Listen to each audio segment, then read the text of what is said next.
부활절 6번째 주일이자 어버이 주일입니다. 그리고 우리 교회 안에 있는 모든 부모님들, 하나님께서 믿음 주시고 건강 주시고 지혜 주셔서 이 시대에 하나님이 기뻐하시는 믿음의 가정들을 잘 세워가시기를 바랍니다. 특별히 우리 어르신들께 하나님께서 그 마음과 생각을 늘 새롭게 하셔서 하나님 주시는 위로와 소망과 감사와 기쁨이 넘치는 노년의 삶을 살아가시기를 소망합니다. 사람들은 살아가면서 고난을 경험합니다. 우리 그리스도인들도 예외가 아닙니다. 고난 앞에서 사람들은 대부분 왜? 라는 질문을 던집니다.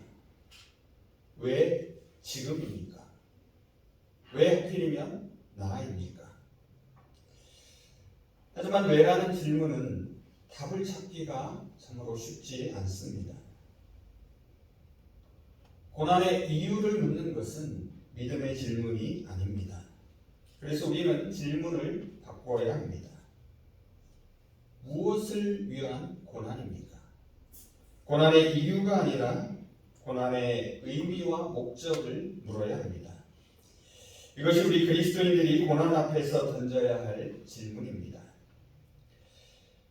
병상에서 쓴 주님 내 아픔이라는 짧은 글이 있습니다. 중천도 두매산골에서 남편 목사님과 함께 시골 교회를 섬기던 어느 젊은 사모님이 쓴 글입니다. 내용은 이렇습니다. 주님, 내 아픔이 너무 커서 그 아픔이 가족들의 아픔이 되지 않기를 기도합니다. 주님, 내 아픔이 너무 길어서 그 아픔이 교회의 어두운 그늘이 되지 않기를 기도합니다. 주님, 내 아픔이 유별나서 세상 사람들의 조롱거리가 되지 않기를 기도합니다. 그냥 혼자 아프고 혼자 울기도 지금은 너무 벅차기 때문입니다. 암 수술을 받고 통증으로 잠 못 들고 고통스러워하는 한 신앙인의 간구를 듣습니다. 극심한 고통 속에서도 사모가 왜 암에 걸려 병원에 입원했냐는 주변 사람들의 따가운 눈초리에 아픈 가슴을 쓸어내리고 있습니다. 일전에 말씀드렸지만 우리 교회에서도 얼마 전 갑작스런 발병으로 젊은 나이에 세상을 떠난 목사님이 계십니다. 기영도 시인은 우리 동네 목사님이라 하는 시에서 이렇게 쓰고 있습니다. 제가 중간 부분을 읽습니다. 목사님은 폐렴으로 둘째 아이를 잃었다. 장마통에 교인들은 반으로 줄었다. 폐렴으로 아이를 잃자 마을 전체가 은밀히 눈빛을 주고받으며 고개를 끄덕였다. 다음 주에 그는 우리 마을을 떠나야 한다. 착하고 친절하고 그저 평범한 사람에게 왜 고난이 일어나는 것일까요? 특별히 선하지 않습니다. 그렇다고 특별히 악하지도 않습니다. 지극히 평범한 사람들이 왜 갑자기 감당하기 힘든 고난을 당하게 되는 것일까요? 우리 그리스도인들에게 왜 바쁜 일들이 일어나는 것일까요? 하나님을 믿는 사람에게 왜 고난과 불행이 닥치는 것일까요? 많은 신앙인들은 고난은 하나님께서 우리의 잘못에 벌을 주시는 것이라고 생각합니다. 혹자는 우리를 괴롭히는 것은, 우리를 고통스럽게 하는 것은 하나님이 아니라 사탄이라고 말합니다. 또 다른 사람들은 하나님은 우리의 잘못을 고치시려고 잠시 고난을 사용하신다고 위로하기도 합니다. 구약의 욥기가 다루고 있는 주제 가운데 하나가 바로 고난의 문제입니다. 특별히 의로운 사람에게 왜 고난이 닥치는가 하는 문제에 답을 시도하고 있습니다. 어떤 이들은 고난과 고통은 하나님 때문도 사탄 때문도 아니라고 말합니다. 그건 그저 우연의 산물이라고 말합니다. 이제 오늘 본문 말씀을 통해 우리 그리스도인들이 겪는 고난의 문제에 대해 살펴보려고 합니다. 베드로 사도를 통하여 우리에게 말씀하시는 하나님의 음성에 함께 귀를 기울여 보고자 합니다. 오늘 베드로전서 2장 19절에서 25절의 짧은 말씀 속에서 베드로 사도는 크게 두 종류의 고난에 대하여 말합니다. 첫째는 당연하게 당하는 고난입니다. 20절 상반절을 한번 보시기 바랍니다. 죄가 있어 매를 맞고 참으면 무슨 칭찬이 있으리요. 이것은 스스로의 잘못으로 인하여 대가를 치르는 것입니다. 징벌적 고난이다 라고 말할 수 있습니다. 당연하고 마땅하게 받는 고난을 가리킵니다.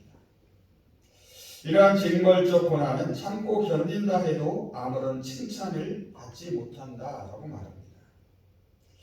이것은 하나님께 감사할 것이 아닙니다. 하나님이 인정하시는 것도 아닙니다. 오히려 이것은 부끄러운 것입니다. 자기의 잘못을 인정하고 회개해야 하는 것입니다. 첫사람 아담과 하와는 하나님의 말씀에 불순종하는 잘못을 범했습니다. 그 결과, 그 대가로 땀 흘려 수고해야 땅의 소산을 먹을 수 있게 되었습니다. 또한 해산의 고통을 겪게 되었습니다. 그리고 결국 에덴 동산에서 쫓겨나게 되었습니다. 앞서 언급한 욥기를 읽어보시면 고난 가운데 있는 욥을 위로하러 왔던 세 친구가 하나같이 이 징벌적 고난을 말합니다. 욥이 겪고 있는 고통과 고난은 죄의 결과이기에 잘못을 인정하고 회개하라고 말합니다. 하지만 욥은 이를 끝까지 받아들이지 않습니다. 물론 스스로 잘못을 인정하고 회개한다면 징벌적 고난이라 해도 다시 시작할 수 있는 길이 될 수 있습니다. 자, 첫 번째 고난이 당연하게 당하는 고난이었다면 다음 둘째는 부당하게 당하는 고난입니다. 19절을 한번 보시기 바랍니다. 부당하게 고난을 받아도 하나님을 생각함으로 슬픔을 참으면 이는 아름다우나. 여러분, 부당하다라는 것이 무엇입니까? 이치에도 맞지 않고 합당하지 않는 것을 말합니다. 쉽게 말하면 아무 잘못이 없는데 억울하게 고난을 받는 것입니다. 그래서 세번역과 공동번역을 보면 이 부당한 고난을 억울하게 당하는 고난이다 라고 번역하고 있습니다. 다른 사람이 잘못을 저질렀는데 억울하게 그 벌을 내가 받는 것입니다. 부당한 고난은 오해에서 발생할 수 있습니다. 혹은 의도적인 모함으로 부당하게 고난을 당할 수도 있습니다. 여러분은 부당하거나 억울하게 고난을 당하신 적이 있으십니까? 만일 이렇게 부당하게 고난을 받는다면 아마 억울하고 분할 것입니다. 참기가 결코 쉽지 않을 것입니다.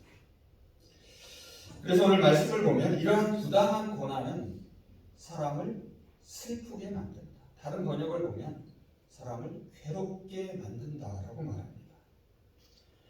그런데 베드로 사도는 억울하고 부당한 고난을 받을 때에 그럼에도 불구하고 참고 견뎌낼 수 있는 방법을 우리에게 알려줍니다. 그것은 하나님을 생각하라라는 것입니다. 하나님을 생각함으로 슬픔과 괴로움을 참으면 또한 그것은 아름다운 것이다 라고 말합니다. 하나님을 생각함으로 슬픔을 참으라 라는 이 말을 공동번역은 하나님이 계신 것을 생각하며 참으라 라고 말합니다. 여러분, 하나님을 생각하라 라는 것은 무엇을 의미하겠습니까? 여기서 하나님을 생각하라 라는 것은 하나님이 고난 가운데 함께 계심을 분명히 인식하라는 것입니다. 지금 당하는 고난을 하나님과 연결시키라는 말입니다. 하나님께서 우리의 모든 사정과 형편을 이미 잘 알고 계시다는 사실을 기억하라는 것입니다. 여러분, 하나님이 어떤 분이신지를 기억하고 하나님이 고난을 통하여 어떻게 구원의 역사를 이루어 가실지를 기대할 때에 우리는 비록 힘들지만 그 고난을 견뎌낼 수 있습니다. 또한 19절에서 이렇게 참고 견뎌내는 이 고난을 뭐라 말합니까? 아름다운 것이다 라고 말합니다. 여러분이 가지고 계신 성경에도 보면 이 아름답다라는 말에 각주가 붙어 있습니다. 본래 이 말은 은혜라는 뜻입니다. 고난도 하나님께 감사할 가치가 있는 은혜라는 것입니다. 하나님께서 그것을 인정하신다는 뜻이기도 합니다. 부당하게 당하는 고난 가운데 선을 행함으로써 당하는 고난도 있습니다. 20절 하반절을 한번 보시기 바랍니다. 그러나 선을 행함으로 고난을 받고 참으면 이는 하나님 앞에 아름다움이라. 이것은 바로 지금 말씀드린 19절에서 언급한 부당하게 당하는 고난에 대한 좀 더 구체적이고 자세한 설명이라고 할 수 있습니다. 앞서 말씀드린 대로 고난받는 것이 자신의 잘못으로 인한 것이라면 수치스러울 수 있습니다. 이러한 고난은 하나님 앞에 자랑할 것도 되지 못하고 당연한 고난입니다. 하지만 아무런 잘못이 없는데도 고난을 당할 수 있습니다. 오해나 모함으로 억울하게 고난을 당할 수도 있습니다. 특별히 하나님께 복종하는 마음으로 선을 행하다가 고난을 당할 수 있습니다. 이러한 고난은 오히려 아름답다라고 말합니다. 아름다운 고난은 앞서 말씀드린 대로 하나님의 은혜입니다. 신앙에 있어 가치가 있는 것이라고 말합니다. 그래서 베드로전서 3장 17절을 보면 선을 행함으로 고난받는 것이 하나님의 뜻일진데 악을 행함으로 고난받는 것보다 낫다라고 말합니다. 고난을 참고 견딜 수 있는 것은 놀랍게도 우리가 하나님의 뜻을 따라 선을 행하고 있음을 분명하게 인식할 때입니다. 베드로는 아름다운 고난이 하나님의 뜻인 이유를 이어지는 21절에서 밝히고 있습니다. 21절을 한번 보시기 바랍니다. 우리 개역성경은 이 명확하게 번역을 하지 못했는데요. 21절은 왜냐하면으로 시작하는 이유를 나타내는 말씀입니다. 제가 왜냐하면을 넣어서 번역해 보겠습니다. 왜냐하면 바로 이것을 위하여 여러분이 부르심을 받았기 때문입니다. 또한 그리스도께서는 여러분을 위하여 고난을 당하심으로써 여러분이 자신의 발자취를 따르게 하시려고 여러분에게 본을 남겨놓으셨기 때문입니다. 고난에는 하나님의 뜻이 담겨 있습니다. 달리 말하면 하나님이 요청하는 것이며 하나님이 기대하는 것이다 라고 말할 수 있습니다. 그래서 고난의 목적을 물어야 합니다. 고난이 아름다워질 수 있는 것은 하나님과 연결될 때입니다. 베드로는 그리스도인이 선을 행하다가 부당하게 당하는 고난을 그리스도의 고난과 연결시킵니다. 그러면서 그리스도께서 당하신 고난에는 두 가지 목적이 있다라고 말합니다. 첫째로 그리스도의 고난은 너희를 위한 고난이다라고 말합니다. 24절 상반절을 한번 보시기 바랍니다.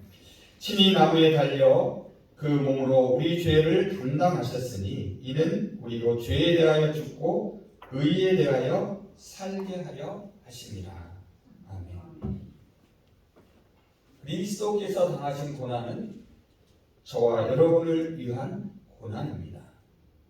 이것을 신학적 용어로 대속적 고난이다라고 말합니다. 대속적 고난이라는 말은 남을 대신하여 죄와 벌을 받거나 속죄하는 것을 말합니다. 달리 표현해 보면 예수님이 십자가에 못 박혀 죽으심으로써 그 보혈로서 인류의 죄를 대신 씻어 구원하신 것을 말합니다. 이것은 자신의 잘못 때문이 아니라 순수하게 타인을 위하여 다른 사람을 살리기 위하여 당하는 고난을 말합니다. 그래서 이것을 24절 하반절에서는 이렇게 말하고 있습니다. 그가 매를 맞아 상함으로 여러분이 우리가 나음을 얻었습니다. 아멘. 자, 둘째로 그리스도의 고난은 우리 그리스도인들에게 본을 보여서 그 발자취를 따라오게 하려는 것이라고 말합니다. 21절 하반절입니다. 그리스도도 너희를 위하여 고난을 받으신 것처럼 너희에게 본을 끼쳐 그 자취를 따라오게 하려 하셨느니라. 아멘. 주님은 십자가의 길, 고난의 길을 앞서 걸어가셨습니다. 이런 말이 있습니다. 눈 덮인 들길 걸어갈 땐 모름지기 아무렇게나 걷지 말라. 오늘 남긴 내 발자국은 반드시 뒷사람의 길이 될 것이다.